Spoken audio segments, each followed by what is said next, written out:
امید ہے کہ آپ لوگ ٹھیک ہوں گے۔ آج ہم آئے ہیں ایک نئی سٹوری کے ساتھ اور آپ دیکھیں گے کہ کیسے ساجد نے اپنی گندی عادت کو اچھی عادت میں تبدیل کیا۔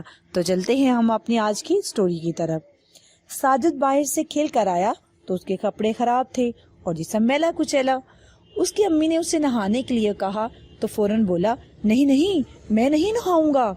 بڑی مشکل سے وہ منہ ہاتھ دھونے کے لیے تیار ہوا۔ ساجد صفائی کا خیال نہیں رکھتا تھا۔ اس کی امی جب بھی اس کو سیر کے لیے لے جاتی تو اسے یہ بات سمجھاتی کہ اچھی صحت کے لیے صفائی بہت ضروری ہے، لیکن ساجد پر اس بات کا کوئی اثر نہ ہوا۔ ایک روز ساجد اپنی امی کے ساتھ خالہ کے گھر گیا۔ خالہ کے بچے نوید اور زینب نے ساجد کو سلام کیا، السلام علیکم۔ آہا ساجد آیا ہے۔ اس تھوڑی دیر بعد ہی ساجد، نوید اور زینب ایک ساتھ کھیلنے لگے۔ کچھ دیر ہی گزری تھی کہ نوید اور زینب دونوں نے ناک پر رومال رکھا۔ ساجد کہنے لگا، آپ لوگ میرے ساتھ کھیل کیوں نہیں رہے؟ آپ لوگوں نے اپنے ناک پہ رومال کیوں رکھا ہے؟ تو زینب بولی، ہم آپ کے ساتھ نہیں کھیلیں گے۔ اور تھوڑی دیر بعد نوید نے بھی یہی بات کی۔ یہ سن کر ساجد تو رونے لگا اور وہ بہت پریشان تھا۔ خالہ نے پوچھا، ساجد کیوں رو رہے ہو؟ ساجد نے نوید اور زینب کی بات بتائی۔ خالہ کہنے لگی، ساجد بیٹا، ایک مسلمان کو صاف ستھرا رہنا چاہیے۔ جب آپ میلے کچیلے رہیں گے تو آپ کے جسم اور کپڑوں سے بدبو آئے گی، کوئی بھی آپ کے قریب نہیں آئے گا۔